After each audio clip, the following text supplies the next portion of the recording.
Hi everyone, it's Sonia here to give you an update on all the crazy stuff that's been going on in Quebec and in Canada. They're encroaching more and more on making the COVID vaccine mandatory for everyone at the risk of being excluded from society if you don't take it. Before I start, I just want to say thanks for liking the video. Thank you so much for your support on Patreon. That helps keep my channel going. And also I want to give a little shout out to my partners at C60 EVO. You guys know that I love C60. The reason I tell you guys about it is because it has worked so well for me for improving my sleep quality. And when I sleep better, I feel better in the day. And I'm just excited right now because I got a box from them. They have these sort of sampler sets that they sell, and it's just so cute how it arrived. It felt like Christmas. So what I have here, this is my bomba. This is the stuff. Man, I'm so glad I have it. And I have also here an advanced facial serum that is an anti-aging serum, which I really love. Some of you guys have said my skin looks better. I think this has something to do with it. I've been using that. And I also have this, now I'm going to try the lip balm. Smells really good. Oh, wow. Tingly. Tasty. Delicious. So this is an antioxidant in here, but it's really, really, really small, and it penetrates better than vitamin C. It gets into all the places where even vitamin C can't get. So I don't know what it is about this that makes it work for me. I just know that it does work. I love this stuff. I love this company, and I want you to know that I'm like an affiliate for them now. So if you go to c60evo.com and you use /Truthergirls, I'll leave you the link below, you get a discount of $15 off anything that you buy. So if you're interested in C60 and want a discount, please check out the link below for more info. Okay, so here's what's going on. Let's start with this. Do you remember a while ago, Trudeau said there was not going to be a domestic vaccine passport? There would be some proof for travel, but he would leave domestic options up to provincial governments. Boy, have things changed. It's like sneaky too, eh? Oh, no, we're not going to have a domestic vaccine passport. You're not going to need to have it to do anything, in Canada, because, hey, it's Canada. You have rights, right? Turns out, actually, no. It's a slippery slope. Government of Canada to require vaccination of federal workforce and federally regulated transportation sector. So I guess they have jurisdiction over federal employees, so they're starting with them. And they're also kind of setting the example, I think, hoping that the provinces will follow suit and do more of the same. Notice offering options for federal workers who refuse vaccines was erroneous, because there had been some stuff floating around that there would be options for exemptions or an alternative such as a negative test or proof of recovery, and Trudeau is saying no, it's all or nothing. It's no longer only for federal employees either. It's also now for interstate travel. If you want to travel between provinces by air or train, you got to show that proof of vaccination. No ifs, ands, or buts. No exemptions. No alternatives. Now the provinces are following that example and trying to find ways to make it mandatory for more and more people. Such as in Ontario, they're calling for mandatory vaccination for teachers. Of course, healthcare workers is another group. I'm going to come back to that later. Also, the tone right now is that you pretty much have to agree or you lose your job if you're a politician. You cannot actually be an opposition member who actually has an opposing point of view. You have to be the opposition who agrees now. Yukon Conservative Party candidate booted from position due to vaccine views. Here is what he said that was so offensive. Smith said he was told the reason for his disallowment was his opposition to calls for implementation of mandated workplace vaccinations and vaccine passport requirements in the wake of the COVID-19 pandemic. So it's not that he had views against vaccination per se. It's that he had views against mandatory vaccination and a vaccine passport. that alone will get you kicked out of the Conservative Party. Interesting, because some people thought if they didn't like the Liberals and the Liberals were hacking away too much at their charter rights, maybe they would vote Conservative. But apparently that won't solve the problem. Also, this Chatham-Kent MPP faces expulsion from Tories over vaccine status. This guy, all he did was he didn't get vaccinated. And he's being kicked out of his political party. So it's kind of like everybody basically just has to agree and go along with it. And in Quebec, it's the same thing. I haven't seen articles about people getting kicked out, but I'm sure they would if they said anything. This was from before François Legault even got elected. It says those who don't think like we do have to be replaced. He was saying this way back then. You have to be on board with what I believe. Otherwise, you're not welcome. There's no room for discussion. It says, he said if he becomes premier, the head of the CAQ would replace all the directors of the state societies and high functionaries who don't adhere to his ideas. That's kind of scary, though. You put someone in power like that, and there's absolutely no wiggle room for disagreement. If you don't support François Legault and his ideas and his philosophy and the way he thinks 100%, you're just going to get the boot. So as you know, probably by now, Quebec is getting the vaccine passport starting September 1st. They said it won't include retail stores, but remember, that's only for now. They did say for the time being and for starters. From there, they have already branched out. Quebec mandates vaccination for all healthcare workers and masks in post-secondary schools. So they had a press conference where they announced that, yeah, even though it's 91% of healthcare workers who've had one dose and 84 adequately vaccinated, it's still not enough. They need to get in there and get that remainder. So they're saying it's going to be mandatory, or you will be not exactly fired, but sort of placed on unpaid leave. They haven't actually passed a new decree. And in fact, they're going to have a debate. Oh my God, what happened? They're allowing a parliamentary debate on the subject of mandatory vaccinations in the workplace, starting with healthcare workers, to just sort of work out the kinks. Will there be exemptions? Will there be alternatives? What happens if you don't go along with it? They're actually going to have a debate with the opposition. But remember, in Legault's philosophy, anyone who doesn't agree with him should just be booted. So we'll see. I mean, you disagree, but don't disagree too much.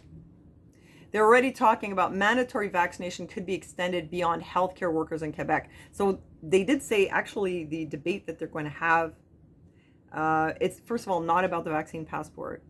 It's about mandatory vaccines for healthcare workers, but what they're expecting to come out of the debate would be that it would expand beyond healthcare workers. So they're basically just trying to find ways around this issue of working being a right and employers not being allowed to take away people's right. It's kind of weird because in the press conference, a couple press conferences back, I think it was Christian Dubé had explained how employment is a right, and therefore, even though the patrons of the bar have to be vaccinated to come in, the employer cannot fire the unvaccinated employees. But I guess that doesn't apply to healthcare workers. And when they talk about extending it beyond healthcare workers, they're talking about schools for now. And I would imagine it would extend to all provincial employees as well pretty quickly. I think that they would like it to extend to pretty much everyone. They just need to find more and more justifications why. If you work with first the elderly, then, the students, the kids, they get the COVID, they spread it to everybody. So teachers have to be vaccinated. After that, well, the provincial employees, they're employees of the province, so then the province can mandate it because they can. So the problem right now is that there's actually a labor shortage in the bars and restaurants and non-essential businesses sector. So if they already are lacking employees and then taking into account that a lot of the younger people who are working in these positions are not vaccinated, are not double vaccinated, that's for sure. Well, if that happens, then the restaurants and bars could just lose a lot of their employees.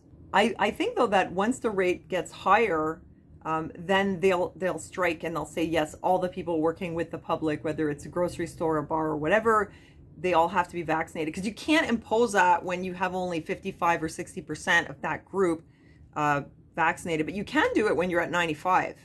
Oh, and as it so happens, Arruda has now set 95% as the new magic number for vaccination coverage. That's Horacio Arruda, who told us before we had to be at 75%. Then it went up to 85. Now he's aiming for 95. Once they get that high, they can do, I think, what they want with the rest of the people who didn't go along with it, because it won't damage the economy. It won't damage the labor market so much. Even though our government had reminded us that work is a right and employers cannot demand proof of vaccination, for a new hire or for someone who's already working there, the employers are already doing it. They're posting it in their job postings that you have to be vaccinated to get the job, which is illegal. This is, as it stands right now, this is discrimination. You think they could actually get sued for it, but I guess they're not worried about that. And probably pretty soon it will be standard practice and the government will find a way around it being illegal. Now, even though our government is now aiming for 95% coverage, they're also telling us that our new normal could become permanent. As in, like, no matter what we do, Horacio Arruda does not exclude that the sanitary measures could become permanent. This is what they've been doing this entire time. If you stay in lockdown for 2 weeks, flatten the curve, you're going to come out. Oh, no, we have to do it a little longer. Then it's going to be over. Well, you have to wear masks. And then that's only temporary. Then we'll come out of this whole thing. No, you have to go back in lockdown. No, you need a curfew. Well, now we have a vaccine. The more people take it, the faster we're going to get out of this. They've been telling us this entire time. Do this, do that, do this, do that, and we're going to see the light at the end of the tunnel. And you're going to have your freedom back and your life back. And now, even though the vaccination rate is so high, and he's aiming for higher, now he's telling us that this new normal is going to be permanent new normal or new abnormal. He has not excluded that the sanitary restrictions could become permanent. I mean, I'm wondering when are people going to get fed up and be like, hey, I think you're stringing us along. I think that no matter what we do, you're just going to set the bar higher and then you're going to have us jump through more hoops. I mean, I called it a few months ago. I could see this was happening, but I'm kind of surprised the public hasn't caught on the whole. A lot of us have been looking at Israel to see, well, how is it going for them? Because they did all the stuff that we're doing now. High vaccination rate. Of course, they had the masks and all that, and they even had the vaccine passport. How is that turning out for them?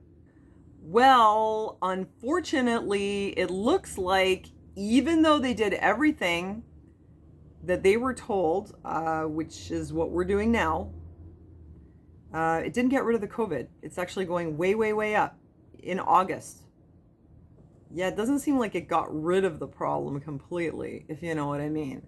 I feel like looking at Israel is kind of like looking into, through a lens that into the future, because they're doing exactly what we're doing.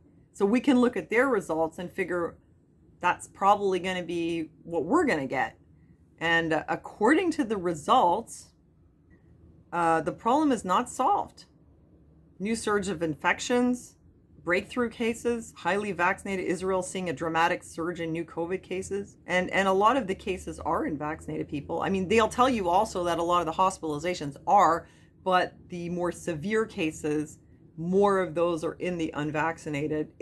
If you look by like proportion of the population, well, they figure that, yes, you can still get it, you can still spread it, you can still end up in the hospital, but if you've had the shot, your chance of having a severe case is significantly lower. But that's about it. I mean, it did not get rid of the problem. A grim warning from Israel. Vaccination blunts but does not defeat Delta. And that's just Delta. Can you imagine what's going to happen when it mutates several more times? Going to have to get more booster shots. And booster shots for variants too. Yep. And then we're going to see the light at the end of the tunnel. So how are people taking this here in Montreal?